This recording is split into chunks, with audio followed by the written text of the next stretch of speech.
ایک یہ فرماتی ہیں کہ بعض اوقات دھوپ میں پانی پڑا ہوتا ہے، کیا اس سے وضو ہو سکتا ہے؟ اسی طرح اوپر کی ٹینکی بعض اوقات دھوپ میں بہت گرم ہو جاتی ہے، اس سے جب پانی آتا ہے تو گرم گرم پانی ہوتا ہے، اس سے وضو کر سکتے ہیں کہ نہیں؟ دیکھیں، دھات کے برتن میں جو پانی گرم ہو اس سے حدیث میں منع کیا گیا، خصوصاً حضرت عمر فاروق رضی اللہ تعالیٰ عنہ فرماتے ہیں کہ دھات کے اور تانبے کے ساتھ انہوں نے ذکر کیا کہ تانبے کے برتن میں موجود گرم پانی سے وضو نہ کرو کہ اس سے برس کا مرض ہونے کا اندیشہ ہے۔ تو دھات کے اپنے کچھ اثرات اس میں پانی میں ایسے آ جاتے ہیں کہ جو کھال و جلد کے لیے مضر اثرات کے حامل ہوتے ہیں، تو لہٰذا بہتر ہے کہ اس طرح جو دھات کا بالٹی ہے، لوہے کی ہے، تانبے کی ہے، پیتل کی ہے، اس کے پانی سے وضو نہ کریں۔ ہاں، اس سے اس وقت کر سکتے ہیں کہ آپ اس کو سائے میں رکھ دیں، اس کی گرمی ساری نکل جائے، پھر آپ اس میں بالکل ٹھنڈے پانی سے وضو کر سکتے ہیں۔ اور اوپر کی ٹینکیاں جو اکثر ہوتی ہیں وہ یا تو پلاسٹک کی ہوتی ہیں یا سیمنٹ کی ٹینکیاں بنی ہوتی ہیں، اور وہ دھات کی نہیں ہوتی، لہٰذا وہ تو اگر گرم پانی بھی آ رہا ہو تو آپ اس سے وضو کر سکتے ہیں، اگرچہ بہتر ہے کہ اس کو بھی ٹھنڈا کر لیا جائے، لیکن دھات کے برتن والے پانی سے تو خاص طور پہ احتیاط کا حکم دیا گیا ہے۔ ایک بہن نے فرمایا کہ کام والی کو ہم زکوٰۃ یا فطرہ دے سکتے ہیں؟ دیکھیں، اگر وہ غریب ہے دے تو سکتے ہیں، لیکن ایک ضرور بات یاد رکھیے گا کہ زکوٰۃ کی تعریف یہ ہے کہ اپنے مال کا کچھ حصہ،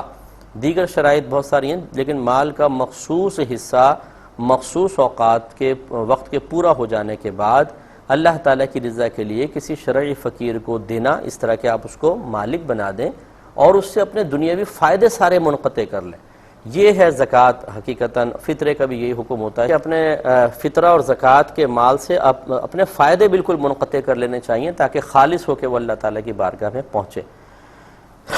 تو اب مسئلہ یہ ہوتا ہے کہ جو ماسیوں کو زکوٰۃ دی جاتی ہے یا فطرہ، وہ بالکل اللہ کی رضا کی خاطر دیں۔ یہ دینے کے بعد یہ نہیں کہ آپ اس کو پورے سال جتاتی رہیں، دیکھو تجھے دیے تھے نا، زیادہ پیسے دیے تھے، اب ذرا کام سی طرح کر، برتن اچھی طرح دھونا، میرے دوسرے کے گھر میں کم ٹائم دے، میرے گھر میں زیادہ ٹائم دینا کیونکہ میں نے تجھے اضافی پیسے دیے ہیں، یا اس طرح اضافی پیسوں کو ذکر نہیں، لیکن آپ کا رویہ بدل گیا ہے کیونکہ اس کے ہاتھ میں آپ نے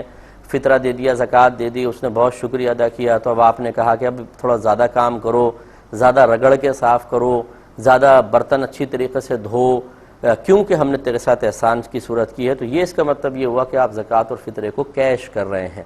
اور اگر یہ نہیں ہے نیت، آپ ویسے ہی آپ کے رویہ پہلے ہی ایسا ہے کہ بھئی برتن صحیح طرح دھو، گھر اچھی طرح صاف کرو، اور یہ آپ نے اضافی طور پر دیا ہے، تو پھر اس میں کوئی حرج نہیں ہے۔ یہ تھوڑا سا اپنی نیت کو اچھا کر لیجئے۔ باقی اگر وہ ماسی وغیرہ ہیں اور وہ مالکہ نصاب نہیں ہے تو اکثر غریبی ہوتی ہیں بیچاریاں، تو ان کو بالکل زکوٰۃ فطرہ وغیرہ آپ دے سکتے ہیں۔ ایک انہوں نے پوچھا کہ شرعی فقیر کا کیا مطلب ہوتا ہے؟ دیکھیں، شرعی فقیر وہ شخص ہوتا ہے یا وہ عورت یا مرد ہوتے ہیں کہ جس کے پاس ساڑھے سات تولہ سونا نہ ہو، 52.5 تولہ چاندی نہ ہو،